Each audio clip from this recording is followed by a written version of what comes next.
अगर दिन है तो रात है, सुबह है तो शाम है, दुख है तो सुख है तो दुख भी है, लेकिन अगर अशांति है तो शांति भी है। मतलब हर चीज़ का एक पूरक है। सब चीज़ें भगवान ने बैलेंस कर रखी हैं, सब चीज़ें हैं, ठीक है? अमीरी है, गरीबी है और कोई कंजूस है तो दानी है, कोई धर्मात्मा है, धर्म को मानने वाला है तो कोई नास्तिक है। कहने का मतलब ये है कि जीवन के अंदर हर क्षेत्र में आपको हर तरह के लोग मिलेंगे, भगवान ने बैलेंस को करके चला है। लेकिन अचानक से अगर हमारी किसी से दुश्मनी हो रही हो और हमें किसी एक ऐसे देवता का नाम चाहिए हो कि सारा ब्रह्मांड मेरे अपने भी मेरे दुश्मन बन गए हैं, मैं कोर्ट कचहरी के केसों में फंस चुका हूँ, लोग मुझ पे जादू टोने कर रहे हैं, लोगों ने मेरे काम बंधन को बांध दिया, मेरी शादी को बांध दिया, मेरी बच्चा ना हो सके कोख बांध दी है, मेरा व्यापार बांध दिया है, मेरे पति की बुद्धि को बांध दिया है, तो कौन सी एक ऐसी देवी है? देखिए, हम जब भी कहीं पर फंसे होते हैं और रास्ते सारे बंद होते हैं, पति पर भी जब बला आती है तो पत्नी ही उसे उतारती है, बच्चे पे जब बला आती है माँ ही उसे उतारती है, और जब संसार में हम सब बच्चे कहीं फंस जाते हैं तो देवी के बिना कार्य सिद्धि नहीं होती। इनका आज ये कार्यक्रम सुनने से ही आपके रास्ते खुल जाएंगे। इनका ये आज कार्यक्रम सुनने से, मन में याद करने से ही, मैं भी आपके साथ मन में याद कर रही हूँ और मेरा भी कोई दुश्मन है तो वो भी पॉजिटिव हो जाएगा और मेरे को जो नुकसान हो रहे हैं वो पॉजिटिव हो जाएंगे। आज मैं बगलामुखी के बारे में बात करने वाली हूँ, विस्तार में आपसे इनके बारे में बात करने वाली हूँ। ये एपिसोड थोड़ा लंबा हो सकता है, लेकिन इसे अंत तक जरूर देखें। कहते हैं बगलामुखी की पूजा आपको जीवन में सब कुछ देती है। सुबह स्नान करके पीले वस्त्र धारण कर ही इनकी पूजा की शुरुआत करनी चाहिए। इनकी एक तस्वीर अपने घर में रखनी चाहिए, इनकी मूर्ति अपने घर में नहीं रखनी चाहिए। पूजा के टाइम पर आपका मुख पूर्व दिशा की तरफ होना चाहिए और माँ की तस्वीर भी आपको ऐसे रखनी चाहिए कि माँ के पीछे से, तस्वीर के पीछे से सूरज निकल रहा हो। मतलब माँ की जो तस्वीर आप पूरब की तरफ रखेंगे और माँ का मुख जो है वो पश्चिम की तरफ होगा। माँ को पीले चंदन का टीका लगाएं। कहा जाता है इनकी पूजा से सब रोग दोष कष्ट तकलीफें दूर होती हैं और माँ को पीले फूल अर्पण जरूर किए जाएं।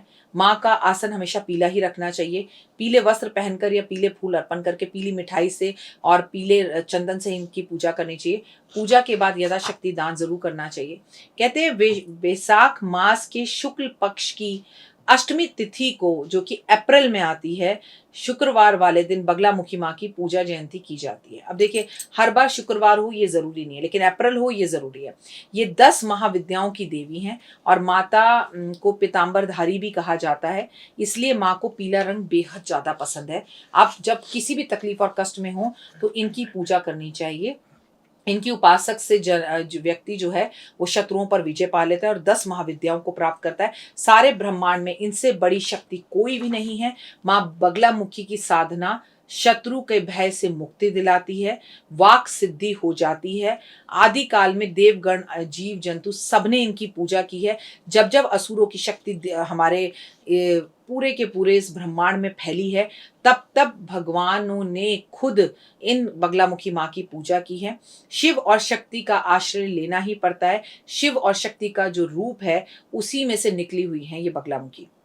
10 महाविद्याओं को देने वाली 10 मुख्य मानी जाती हैं: काली, तारा, महाविद्या, भुवनेश्वरी, त्रिभुव भैरवी और छिन्नमस्तिका, धूमवती, बंगलामुखी, मातंगी, कमला। वर्तमान युग में अलग अलग आकांक्षाओं को पूर्ण करने वाली हैं ये देवी, जिनके मैंने आपको नाम भी बताए।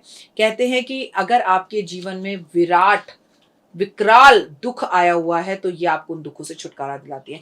ऋषियों की मानता है कि इनकी दृष्टि अगर आपके ऊपर पड़ जाए और आप इनकी मन से पूजा करके इन्हें प्रसन्न कर लें तो दुश्मन आपका कुछ नहीं बिगाड़ सकता। बगलामुखी अग्नि पुराण से सिद्ध विद्याओं में से एक विद्या पर संबोधित की जाती है। काली, तारा, महाविद्याएं, भुवनेश्वरी, भैरव सिद्धि, इन सब माताओं की पूजा करनी चाहिए। जीवन में अगर बड़ी बड़ी समस्याएं चल रही हैं, बाधाएं चल रही हैं, तो पीले वस्त्र पहन के पीले आसन पर माँ की पूजा करनी चाहिए और माँ की पूजा में साफ सफाई का बहुत ध्यान रखना चाहिए। अगर आपको इसकी नॉलेज ना हो तो किसी ज्ञानी पंडित के पास जाना चाहिए।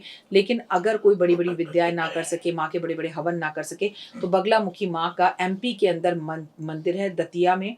माँ का मंदिर दिल्ली के अंदर है और आप माँ की पूजा करें। केवल मंदिर जाकर एक दिया जला दें, उसमें थोड़ी पीली सरसों डाल दें, तो भी माँ आपको सब वरदान देने लगती है। जादू टोने, तंत्र विद्याएं, किसी ने बंधन कर रखा हो, किसी ने कष्टों में आपको बांध रखा हो, इन सब चीजों से आपको छुटकारा दिलाने वाली होती है माँ।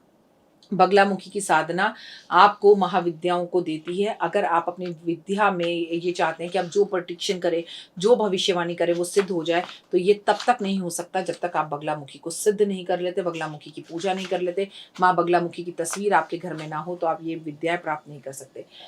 बगलामुखी की साधना से आपके शत्रुओं का बल खत्म होता है, शत्रु आपके पैरों में आकर गिर जाता है। बगलामुखी आपके जीवन के अंदर जीवन को सक्सेस करवाती है। बगलामुखी का एक बहुत बड़ा महा हवन होता है जो रात के टाइम में होता है। सिद्ध पंडितों को ये बात पता होती है, वही आपके साथ ये हवन करा सकते हैं और सिद्धियों को प्राप्त करने के लिए इनकी पूजा की जाती है। माँ बगलामुखी मैया बड़ी जल्दी प्रसन्न होती है और आपकी जीवा पर पड़ी हर बात को वो सिद्ध कर देती है। शनिवार वाले दिन अगर नदी के किनारे पर बैठकर आप इनका हवन करें, इससे माँ बेहद खुश होती है। अगर पीताम्बरी जयंती वाले दिन देवी माँ को पान मिठाई अर्पण करें, माँ बहुत जल्दी खुश होती है। अगर अक्सर आपको नजर लग जाती है तो बगलामुखी जयंती वाले दिन देवी माँ को चने की दाल अर्पण करनी चाहिए, चने की दाल का भंडारा करना चाहिए। अगर आपका कोई कोर्ट केस चल रहा है तो आपको उसमें कामयाबी चाहिए, उसे छुटकारा पाना चाहते तो बगलामुखी माँ के मंदिर जाना चाहिए और माँ को कम से कम 8 या 9 या फिर 51 नींबुओं की माला अर्पण करनी चाहिए, जिससे माँ बेहद प्रसन्न होती है। जिनके घर में अक्सर लड़ाई झगड़े रहते हैं, उन्हें आपको माँ बगलामुखी माँ को पीले कनेर का फूल अर्पण करना चाहिए और फिर वो पीले कनेर का फूल आप घिस कर गुलाब जल मिलाकर घर के ऐसे व्यक्ति को माथे पर टीका कर दें जो आपकी बात नहीं सुनता, वो भी आपके वश में हो जाएगा और आपकी बात सुनने लगेगा। माँ बगलामुखी की पूजा करते वक्त आपको विष्णु भगवान की आराधना भी करनी चाहिए, तभी आपको इसका भरपूर संपूर्ण फल मिलता है। इस बार 28 अप्रैल 2023 को बगलामुखी जयंती थी, जिस दिन शुक्रवार था। आगे आगे देखिए कि हर बार आपको अप्रैल के अंदर ही ये बगलामुखी जयंती मिलती है। सारे ब्रह्मांड की शक्तियां मिलकर भी इस पूजा का, इस देवी का जो है ना सामना नहीं कर सकती। हर कोई व्यक्ति इनके मंदिर में जा भी नहीं सकता, पूजा भी नहीं कर सकता। मान लीजिए आपके ऊपर किसी ने जादू टोने तंत्र विद्याएं की हैं और आपको उसका कोई भी हल नहीं मिल रहा है, तो ऐसा कहा जाता है कि बगलामुखी की पूजा त्रेता युग में बगलामुखी जो रावण की ईष्ट देवी के रूप में मानी जाती थी। रावण ने अपने शत्रुओं का नाश करने के लिए, विजय प्राप्त करने के लिए और लंका को विजय प्राप्त करने के लिए माँ ने इनकी जो रावण है उन्होंने इनको, मतलब इनको कहा जाता था कि उनकी कुल देवी हैं, लेकिन श्री राम ने रावण पर विजय पाने के लिए बगलामुखी देवी की ही पूजा की थी। और कहा जाता है बगलामुखी मंदिर में जाकर उन्होंने आराधना की, पूजा करी। रात्रि के टाइम पर कई दिन तक राम जी ये पूजा करते रहे, उसके बाद उन्होंने लंका पर विजय पाया था। जबकि वो रावण की कुल देवी थी, तब भी राम की पूजा करने पर वो इतनी प्रसन्न हो गई थी। मैं आपको 5 बातें बताती हूँ, उसे समझ लीजिए।